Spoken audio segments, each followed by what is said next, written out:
ನನ್ನ ಶಾಸಕರ ಅವಧಿಯಲ್ಲಿ 2016ರಲ್ಲಿ ನಾನು ಮದ್ದೂರು ಪಟ್ಟಣವನ್ನು ನಗರಸಭೆ ಮಾಡಬೇಕು. ಇದು ಹೆಸರಳ್ಳಿ ಮತ್ತು ಭಾಗ್ಯನಗರ ಎರಡನ್ನೂ ಕೂಡ ಪಟ್ಟಣ ಪಂಚಾಯಿತಿ ಮಾಡಬೇಕು ಅಂತೇಳಿ ತೀರ್ಮಾನ ಮಾಡಿ ಎಲ್ಲ ಸ್ಕೆಚ್ ಎಲ್ಲ ತಯಾರು ಮಾಡಿ ಇಟ್ಟಿದ್ದೆ. ಸಂಬಂಧಪಟ್ಟ ಮಂತ್ರಿಗಳ ಜೊತೆಲೂ ಕೂಡ ಮಾತಾಡಿದ್ದೆ. ಅವರು ಪ್ರಪೋಸಲ್ ತಗೊಂಡ್ಬನ್ನಿ, ನಾನು ಖಂಡಿತ ಮಾಡಿಕೊಡ್ತೀನಿ ಅಂತ ಹೇಳಿದ್ರು. ನಾನು ಮದ್ದೂರು ಮುನ್ಸಿಪಾಲಿಟಿ ಸಭೆಯಲ್ಲಿ ಮಂಡಿಸಿದಾಗ ಸದಸ್ಯರೆಲ್ಲ ವಿರೋಧ ಮಾಡುವುದು, ನಮ್ಗೆ ಬೇಡ ಸರ್, ಆಗೋದು ಬೇಡ, ನಮಗೆ ಇದೇ ಪುರಸಭೆನೇ ಇರಲಿ ಸಾಕು. ಯಾಕೆಂದ್ರೆ ನಗರಸಭೆ ಆದರೆ ಗ್ರಾಮೀಣ ಪ್ರದೇಶಗಳು ಬರ್ತದೆ. ಈ ಕೊಡುವ ಅನುದಾನದಲ್ಲಿ ಆ ಗ್ರಾಮೀಣ ಪ್ರದೇಶಗಳನ್ನ ಅಭಿವೃದ್ಧಿ ನಾವು ಮಾಡೋದಕ್ಕಾಗೋದಿಲ್ಲ, ಬೇಡ ನಮ್ಗೆ ಇಷ್ಟೇ ಸಾಕು ಅಂತ ಹೇಳಿದ್ರು. ರಾಜ್ಯ ನಿಮ್ಮ ಅಭಿಪ್ರಾಯ ಆದ್ಮೇಲೆ, ಯಾಕಂದ್ರೆ ಪ್ರಜಾಪ್ರಭುತ್ವದಲ್ಲಿ ಅವರು ಚುನಾಯಿತ ಪ್ರತಿನಿಧಿಗಳು, ಅವ್ರಿಗೆ ನಾವು ಮಾನ್ಯತೆ ಕೊಡಬೇಕು ಅಂತ ಹೇಳಿ ಆವಾಗ ಪ್ರಪೋಸಲ್ನ ನಾನು ಡ್ರಾಪ್ ಮಾಡಿದೆ. ಹಾಗೆ ಬೆಸರಳ್ಳಿ ಮತ್ತು ಇದು ಭಾರತೀನಗರ ಎರಡು ಗ್ರಾಮ ಪಂಚಾಯತಿಗಳನ್ನ ವ್ಯಾಪ್ತಿಯಲ್ಲಿ ಪಟ್ಟಣ ಪಂಚಾಯತಿ ಮಾಡಬೇಕು ಅಂತೇಳಿ ತೀರ್ಮಾನ ಮಾಡಿದ್ರು ಕೂಡ ಅಲ್ಲೇ ಪಂಚಾಯತಿ ಸದಸ್ಯರುಗಳ ಜೊತೆ ಎಲ್ಲ ಮಾತಾಡಿದೆ. ಅವಾಗ ಅವ್ರು ಹೇಳಿದ್ರು, ಸರ್ ನಮಗೆ ಪಟ್ಟಣ ಪಂಚಾಯತಿ ಮಾಡ್ಕೊಂಡ್ರೆ ಏನು ಅನುಕೂಲ ಆಗುತ್ತೆ, ನಮಗೆ ನರೇಗಾದಲ್ಲಿ ಬರುವಂತದ್ದು ಇಲ್ಲಿ ಒಂದು ಗ್ರಾಮ ಪಂಚಾಯತಿನಲ್ಲಿ 13ರಿಂದ 14 ಜನ ನಾವು ಆಡಳಿತ ನಡೆಸ್ತೀವಿ. ಇದು ಪಟ್ಟಣ ಪಂಚಾಯತಿ ಆದ್ರೆ 14 ಜನ ಇರುವುದಕ್ಕೆ ಏನೋ ಒಬ್ರು ಇಬ್ರು ಸದಸ್ಯರು ಬರ್ತಾರೆ. ಇವಾಗ ಇಲ್ಲಿಂದ ಎಷ್ಟು ಬರ್ತಾರೆ ನಗರಸಭೆಗೆ? ಒಂದು 2ರಿಂದ 3 ಜನ ಹೆಚ್ಚಿಗೆ ಬರ್ತಾರೆ. 21 ಇದ್ರು 24 ಜನ ಆಗ್ತಾರೆ ಅಷ್ಟೇ. ಇಲ್ಲಿ ಸ್ವತಂತ್ರವಾಗಿ ಗ್ರಾಮದಲ್ಲಿ ಏನ್ ಬೇಕು ಎಲ್ಲವನ್ನೂ ಕೂಡ ಹಚ್ಕೊಂಡು ಗ್ರಾಮ ಪಂಚಾಯತಿನಲ್ಲಿ ಅಭಿವೃದ್ಧಿ ಮಾಡೋದಕ್ಕೆ ಬೇಕಾದಷ್ಟು ಅವಕಾಶಗಳಿದೆ. ಈಗಾಗಲೇ ನಮ್ಮ ಕಾಲದಲ್ಲಿ ಎಲ್ಲಾ ಗ್ರಾಮಗಳನ್ನು ಕೂಡ 90% ನಾನೇ ಮಾಡಿದ್ದೀನಿ ಶಾಸಕರಾಗಿ. ಇವಾಗ ಇವ್ರು ಮಾಡುವಂತದ್ದು ಏನೂ ಇಲ್ಲ. ಇರೋದನ್ನ ಸರಿಯಾಗಿ ಮೇಂಟೈನ್ ಮಾಡ್ಕೊಂಡು ಹೋದ್ರೆ ಸಾಕು, ಬರುವಂತ ಆದಾಯ ಇದೆ. ಅದನ್ನ ಬಿಟ್ಟು ಇಲ್ಲಿ ಆಡಳಿತ ನಡೆಸ್ತಾ ಇರ್ತಕ್ಕಂಥ ಪಂಚಾಯತಿಯ ಎಲ್ಲಾ ಸದಸ್ಯರುಗಳು ಮತ್ತು ಅಧ್ಯಕ್ಷಗಳ ಇದನ್ನು ಸಭೆಯೇ ಕರೆದಿದ್ದೇನೆ. ಅವ್ರ ಜೊತೆ ಮಾತುಕತೆ ಆದ್ಮೇಲೆ ಅವರ ಭಾವನೆಗಳಿಗೆ ವಿರುದ್ಧವಾಗಿ ಮಾಡುವಂತದ್ದು ಏನಿದೆ, ಅದರಿಂದ ಏನು ಅನುಕೂಲ, ಇದಕ್ಕೆ ಸೇರ್ಸ್ಕೊಂಡ್ರೆ ನಾವೇ ಆಡಳಿತ ನಡೆಸ್ಬೋದು ಅಂತ ಒಬ್ಬ ಆಡಳಿತಗಾರ ಕೈಲಿ ಇರ್ತದೆ, ನಾನೇ ನಡೆಸ್ಬೋದು ಅನ್ನೋ ಒಂದು ದುರುದ್ದೇಶ ಇರ್ಬೋದು ಅಷ್ಟೇ. ಇದರಿಂದ ಏನು ಉದ್ಧಾರ ಮಾಡ್ತೀನಿ ಅಂತ ಏನೂ ಇಲ್ಲ. ಏನು ಇಂಥ ಉದ್ಧಾರ ಮಾಡೋದು ನಾವು ಬೇಕಾದಷ್ಟು ಜನ ನೋಡಿದ್ವಿ. ಸ್ವಾತಂತ್ರ್ಯ ಬಂದ ಮೇಲೆ ಎಷ್ಟು ಉದ್ಧಾರ ಮಾಡಿದ್ದಾರೆ ಅಂತ ಹೇಳಿ ನೋಡಿದ್ದೀವಿ. ಅಂದ್ರೆ ನಾನು ಹೇಳೋದು ಏನು ಅಂತಂದ್ರೆ, ಇಲ್ಲಿ ಚುನಾಯಿತ ಪ್ರತಿನಿಧಿಗಳಿರುವಾಗ ಚುನಾಯಿತ ಪ್ರತಿನಿಧಿಗಳ ಜೊತೆ ಆ ಗ್ರಾಮಗಳಿಗೆ ಭೇಟಿ ಕೊಟ್ಟು ಆ ಗ್ರಾಮದ ಜನರ ಭಾವನೆಗಳನ್ನು ಅರ್ಥಕೊಂಡು ಸದಸ್ಯರುಗಳ ಅಭಿಪ್ರಾಯವನ್ನು ಪಡೆದು ಮಾಡಬೇಕಾಗಿತ್ತು. ಇದನ್ನು ಯಾವುದು ಮಾಡಿಲ್ಲ. ಎಲ್ಲ ಸರ್ವಾಧಿಕಾರಿ ಮನೋಭಾವದಿಂದ ಮಾಡಿದ್ದಾರೆ. ಇದು ದುರುದ್ದೇಶ ಪೂರಿತ. ಅದರಿಂದ ಇದನ್ನ ಕೈ ಬಿಡಬೇಕು ಅಂತೇಳಿ ನಾವು ಮನವಿ ಮಾಡಿದ್ದೀವಿ.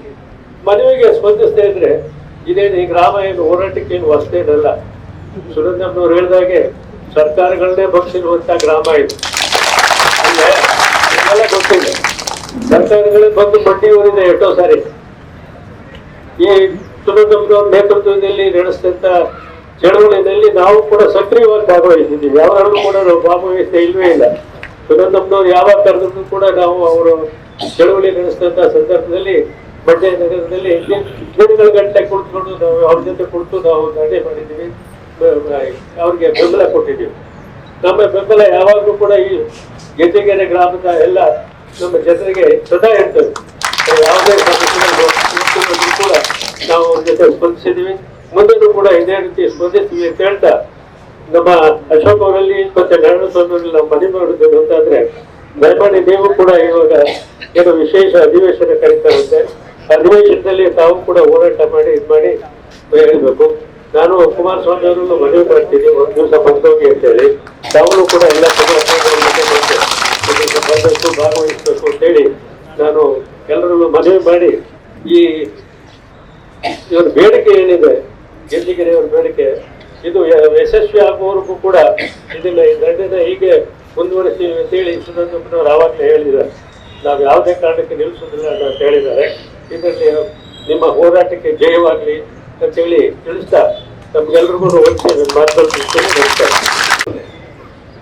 ಚಳವಳಿಗೆ ಗೆಜ್ಜಿಗೆರೆ ಏನು ಹೊಸದಲ್ಲ. ನಾವು ಚಿಕ್ಕವರಿಂದನೂ ರೈತ ಸಂಘದ ಹೋರಾಟದಲ್ಲಿ ಜೊತೆಯಲ್ಲಿ ಹೋರಾಟವನ್ನು ಮಾಡಿದಂಥವ್ರು. ಗೋಲಿಬಾರ್ ಆದಾಗ ಕಾಂಗ್ರೆಸ್ ಸರ್ಕಾರದ ಗುಂಡೂರಾವ್ ಅವ್ರನ್ನ ನಂಜುಂಡಸ್ವಾಮಿಯವರು ನಿಂತ್ಕೊಂಡೇ ಗುಂಡೂರಾವ್ ಅಂತ ಕೇಳಿದಂತ ದಿವಸಗಳು ಮೈ ರೋಗಗಳನ್ನು ಎತ್ತರಿಸ್ತಿದ್ದಂತ ಚಳವಳಿ ಅದು. ಅಂತ ಚಳವಳಿಯ ನೇತೃತ್ವವನ್ನ ಅವತ್ತಿನಿಂದ ಇವತ್ತಿನವರೆಗೂ ಜೀವಂತವಾಗಿ ಉಳಿಸಿಕೊಂಡು ಹೋರಾಟಕ್ಕೆ ಶಕ್ತಿ ತುಂಬಿದಂತಹದ್ದು ಗೆಜ್ಜಿಗೆರೆ ಗ್ರಾಮ. ಅದರ ನೇತೃತ್ವವನ್ನ ಸುರೇಂದ್ರಪ್ಪ ಅವರು ವಹಿಸ್ಕೊಂಡು ಬರ್ತಿದ್ದಾರೆ. ಆ ಚಳವಳಿ ಯಶಸ್ವಿ ಆಗ್ಲೇಬೇಕು, ಇದು ನಮ್ಮ ಹಕ್ಕು. ನಗರಸಭೆಗೆ ಎಲ್ಲೋ ಜನಸಂಖ್ಯೆ ಸಾಲದು ಅನ್ನೋದಕ್ಕೆ ಎಲ್ಲೋ ದೂರದಲ್ಲಿರೋ ಊರು 6 ಕಿಲೋಮೀಟರ್ ದೂರದಲ್ಲಿರೋ ಹಳ್ಳಿನ ಸೇರಿಸ್ಕೊತೀವಿ ಅಂದ್ರೆ ಅದಕ್ಕೆ ಅರ್ಥ ಇಲ್ಲ. ಜನಸಂಖ್ಯೆ ಅಲ್ಲಿ ಸಾಲ್ತಾ ಇಲ್ಲ. ನಗರಸಭೆಗೆ ಇಷ್ಟು ಜನಸಂಖ್ಯೆ ಅಂತ ಬೇಕಿದೆ, 30,000 ಎಷ್ಟು ಜನಸಂಖ್ಯೆ ಬೇಕಾಗಿದೆ. ಅದಕ್ಕಿಂತ ಹೆಚ್ಚಿನ ಜನಸಂಖ್ಯೆ ಬೇಕು ಅಂದ್ರೆ ಎಲ್ಲೆಲ್ಲ ಇರೋ ಹಳ್ಳಿಗಳೆಲ್ಲ ಸೇರಿಸ್ಕೊಂಡ್ಬಿಟ್ಟು ಸುತ್ತಮುತ್ತ ಇರೋ ಹಳ್ಳಿಗಳೆಲ್ಲ ಸೇರಿಸ್ಕೊಂಡು ಗದ್ದೆ ಬೈಲ್ ತಗೊಂಡ್ಬಂದು ಸೈಟ್ಗಳು ಮಾಡಕ್ಕಾಗುತ್ತಾ? ಇವತ್ತು ರೈತರು ಎಷ್ಟು ಮಣ್ಣು ನೋಡಿದ್ರು ಅದು ಇಳ್ಕೊಳ್ಳುವಂತ ಗದ್ದೆ ಜಾಗ ಇದು. ಈ ಸುತ್ತಮುತ್ತ ಇಂಡಸ್ಟ್ರಿಯಲ್ ಏರಿಯಾದಲ್ಲಿರೋದು ಒಂದಷ್ಟು ಡ್ರೈ ಜಾಗ ಬಿಟ್ರೆ ಇನ್ನು ಸುತ್ತಮುತ್ತಲ್ಲಿ ಇರೋ ಸುತ್ತಮುತ್ತ ಜಾಗ ಎಲ್ಲ ಇವತ್ತು ಭತ್ತದ ಗದ್ದೆನೇ ಇರೋದು. ಅಂತ ಜಾಗನ ಇವತ್ತು ನಗರಸಭೆ ಮಾಡ್ತೀನಿ ನಾನು ಅಂತೇಳಿ ಹೊರಟಿರುವಂತಹದ್ದು ದಡ್ಡತನ. ಇದು ಇವತ್ತು ನಾನು ಎದುರಲ್ಲ, ಯಾಕೂ ಎದುರಲ್ಲ ಅಂದ್ರೆ ಇವತ್ತು ಗುಂಡೂರಾವ್ ಸರ್ಕಾರನ ಅದೇ ಕಾಂಗ್ರೆಸ್ ಸರ್ಕಾರನ ಇದೇ ಗ್ರಾಮ ಬೆಳೆಸಿತ್ತು, ಇದೇ ಗ್ರಾಮ. ಇದು ಅವ್ರ ನೆನಪು ಬರ್ಬೇಕಷ್ಟೇ. ಆ ನೆನಪು ಬರುವ ಹೋರಾಟ ಇವತ್ತು ಯಶಸ್ವಿಯಾಗಿ ಗೆಜ್ಜಿಗೆರೆ ಗ್ರಾಮ ಮಾಡ್ತಿದೆ. ನಮ್ಗೆಲ್ಲ ಇವತ್ತು ಟ್ಯಾಕ್ಸ್ 400 ರೂಪಾಯಿ ವರ್ಷಕ್ಕಿದೆ, ಮನೆ ಟ್ಯಾಕ್ಸ್, ವಾಟರ್ ಬಿಲ್. ಅವತ್ತು 40,000 ಕಟ್ಬೇಕಾಗುತ್ತೋ, 45,000 ಕಟ್ಬೇಕಾಗುತ್ತೋ, 1 ಲಕ್ಷ ಕಟ್ಟುವಂತ ಸ್ಥಿತಿ ಬರುತ್ತೆ. ಇವತ್ತು ಪಂಚಾಯತಿಗೆ ಎಲೆಕ್ಷನ್ ನಿಲ್ಬೇಕಾದ್ರೆ ಹೋಗಿ ಟ್ಯಾಕ್ಸ್ ಕಟ್ತಿದೀವಿ. ಆಗ ಪ್ರತಿ ವರ್ಷ ಕಟ್ಬೇಕಾಗುತ್ತೆ ಟ್ಯಾಕ್ಸ್. ಮನೆ ಬಾಗಿಲು ಬಂದು ನಿಂತ್ಕೊತಾರೆ, ಕಸ ಹೊಡೆಯೋಕ್ಕೂ ಟ್ಯಾಕ್ಸ್ ಹಾಕ್ತಾರೆ. ಇದು ಬೇಕಾ? ಇಲ್ಲ, ನಮ್ಗಿರುವಂತ ಒಂದೊಂದು ಸ್ವಲ್ಪ ಜಮೀನ ಇವತ್ತು ಅವ್ರಿಗೆ ಹೆಚ್ಚಿಗೆ ರೇಟ್ ಆಗುತ್ತೆ ಅಂತ ಹೇಳಿ ಮಾರಾಟ ಮಾಡ್ಕೊಂಡು ತಪ್ಪಿ ನಾವೆಲ್ಲ ಎಲ್ಲೋ P1 ಆಗೋ ಇಲ್ಲ ಸೆಕ್ಯೂರಿಟಿ ಆಗೋ ಯಾವ್ದೋ ಮನೆ ಬಾಗಿಲು ಕಾಯುವಂತ ಸ್ಥಿತಿ ನಮ್ಮ ರೈತರು ಬರ್ಬೇಕಾ? ಇದರ ವಿರುದ್ಧ ನಾವು ಛಲವರ್ತಿ ಹೋರಾಟವನ್ನ ನಿರಂತರವಾಗಿ ನಾವು ಮಾಡಬೇಕು. ಇದಕ್ಕೆ ಇನ್ನು ಮುಂದಿನ ಕಾರ್ಯಕ್ರಮವನ್ನ ಸುನಂದಕ್ಕ ಅವರು ಆಯೋಜಿಸ್ತಾರೆ. ಈ ಚಳವಳಿ ಇಲ್ಲಿಗೆ ನಿಲ್ಲಬಾರ್ದು. ಎಲ್ಲಾ ಗ್ರಾಮದ ಜನತೆನ, ಅಕ್ಕಪಕ್ಕದ ಹಳ್ಳಿಯ ಎಲ್ಲಾ ರೈತ ಬಂಧುಗಳು ಸೇರಿ ಈ ಹೋರಾಟಕ್ಕೆ ಶಕ್ತಿ ತುಂಬಬೇಕು ಅಂತ ಹೇಳ್ತಾ ನನ್ನ ಮಾತಾಡೋಕೆ ಅವಕಾಶ ಕೊಟ್ಟ ಎಲ್ಲರಿಗೂ ಒಂದು ಮಾತು ಮುಗಿಸ್ತೇನೆ.